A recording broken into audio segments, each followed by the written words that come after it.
Selamat sore. Hari ini sudah kemana Pak? Ya, hari ini tadi pagi-pagi lihat jagung gitu. Ternyata jagungnya masih biasa, belum bisa dipanen gitu. Belum, Bikin jagung bakar Pak. belum. Kira-kira 2 minggu lagi. Nah, kalau mau jagung bakar muda bisa. Tapi kalau untuk yang sudah agak tua 2 minggu lagi. Eh, Pindah ngobrol ya Pak ya. Iya, Masih tetap tentang kasus yang masih menjadi pusat perhatian kita semua dan nggak cuma masyarakat Indonesia ya Pak, kabarnya sampai ke luar negeri pun rasa penasaran itu rupanya sudah sampai ke sana juga. iya, iya. Karena banyak kan orang Indonesia di luar. Iya, betul. Kali ini kita ngobrol tentang Baradae ya Pak ya. Iya. Jadi sampai hari ini sebetulnya statusnya dia itu apa Pak? Apakah sudah jadi tersangka atau belum? Padahal kan korban sudah ada. Mati lagi ya. Iya. Gimana Pak? Lah ini kalau masyarakat bingung, bayangkan kalau saya saja bingung ya, tapi saya wajar bingung ya. Saya petani ya. Petani kan di sawah, di kebun, bingung. Ya, masyarakat juga bingung. Mestinya kejadian sudah cukup lama ya, 8 Juli sampai sekarang. Sudah ada yang mati gitu, meninggal. Apapun yang hidup, kalau katanya ceritanya tanda petik tembak menembak ya, satu mati satu tidak, dengan alasan yang diisukan oleh lembaga Polri bahwa itu tembak menembak ya. Tapi yang bisa memutus itu tembak menembak dan mati itu karena bela diri bukan polisi, bukan penyidik, tetapi perkara ini harus dibawa ke pengadilan. Kan ada contoh dulu itu kalau nggak salah masyarakat membunuh perampok kan, itu kan selesainya harus di pengadilan. Nah jadi dalam istilah hukumnya itu nowhere ya, bisa bebas demi hukum karena dia bela diri. Tapi tidak cukup dengan wah ini bela diri gitu. Ya, enggak, karena jangan sampai nanti lembaga Polri dituduh sebagai penyidik, penuntut dan hakim. Ya tetap kewenangan Polri itu adalah tetap penyelidik, penyidik, kemudian selesai nanti perkaranya diserahkan kepada penuntut umum, jaksa. Habis itu diserahkan, jaksa nyerahkan kepada pengadilan. Nah, dalam sidang kalau terbukti dia betul-betul bela diri, bukan maksudnya bunuh ya, tapi bela diri, maka dia akan bebas. Nanti akan diuji sejauhnya mana bela dirinya, sejauh mana ancaman yang diberikan pada dia sehingga harus dibunuh, harus sampai mengeluarkan 5 peluru ya, 5 peluru keluarnya berapa? 5 peluru kena 7 atau berapa? Saya nggak tahu itu yang dipersoalkan orang. Tapi yang jelas tapi tidak boleh selesai hanya sampai di penyidik Polri. Ya.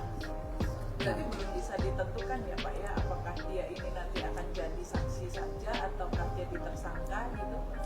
Yang jelas dia jadi tersangka. Tetap. Iya, mestinya sekarang Polri harus cepat jadikan dia tersangka. Sejak awal sudah tersangka karena dia kan ngaku dia yang nembak. Kemudian penembakan itu tembak menembak dalam rangka karena dia diancam, dia bunuh diri. Nanti kan dalam penyelidikan polisi harus disidik sejauh mana dia terancam. Bisa nggak dia menghindari ancaman itu? Kalau dia bisa menghindari ancaman itu, tingkat kadar ancamannya tidak terlalu berat, ya dia kena dong. Nah, tetapi kalau memang dapat dibuktikan dengan rekonstruksi, dengan saksi dan sebagainya, betul dia terancam jiwanya, betul kalau dia tidak melakukan itu maka dia mati. Nah, itu pertimbangan hakim. Hakimlah yang bisa mutus, bukan penyidik gitu, bukan juga penuntut gitu. Jadi harus sampai ke pengadilan karena harus terbuka untuk umum gitu, yang akan tahu gitu gimana ceritanya. Gitu. Iya betul. Berarti kalau misalnya nanti disimpulkan bahwa kejadiannya adalah betul tembak menembak dengan alasan bela diri, dia bisa langsung bebas dong. Yang bisa menyimpulkan itu hakim. Setelah mendengar keterangan saksi, mendengar keterangan ahli, menurut hasil laboratorium forensik gitu kan akan dilihat nanti lukanya itu jarak jauh atau jarak dekat, sudut tembakan dan sebagainya. Dengan itu penyidik bisa dugaan kuat bahwa dia betul bela diri gitu. Tapi kalau tidak ada semuanya, keterangan ahli nggak ada, keterangan forensik nggak ada, keterangan apa-apa, langsung ini itu nggak benar itu. Maka lembaga Polri sebagaimana dikatakan orang diduga itu telah mengambil fungsi-fungsi lembaga lain. Tapi saya kira tidak mungkin lah. Polri pasti akan menyidik ini secara tuntas. Yang pertama, penyidik yang cerdas dia tidak akan langsung percaya bahwa ini tembak menembak, tidak akan langsung percaya bahwa ini bela diri, tapi akan melalui proses penyidikan dengan bukti yang lengkap, dengan saksi ahli yang lengkap, baru Polri mengajukan ke penuntut umum mengajukan ke sidang pengadilan. Ya, tidak boleh berlama-lama. Ini kan sudah lama ya. Udah ya lebih 3 minggu ya, mungkin lah. Habis saya di kebun terus jadi nggak pernah menghitung hari ya, nggak pernah, apalagi TV-nya di sini beruat gitu karena sinyalnya nggak bagus gitu. karena di gunung. Ya. Lalu Baradae ini katanya jago tembak. Seberapa jago sih Pak dia itu? Untuk membuktikan dia jago tembak atau enggak, kan orang kan tanda tanya ya. Iya. Tembak menembak, satu di atas, satu di bawah, katanya ceritanya di media itu. Iya. Saya nggak datang ke TKP, tapi cerita media. Yang menang kok yang di atas. Ya logikanya kalau satu di atas, satu di bawah, menurut teori itu, yang bawah lebih enak menembak yang di atas gitu. Makanya kalau perang, orang itu tidak mau ngambil posisi di atas, selalu cari di lembah-lembah gitu ya. Iyalah, kalau di atas itu kan gampang kelihatan, di bukit gitu, apa di horizon gampang nembaknya.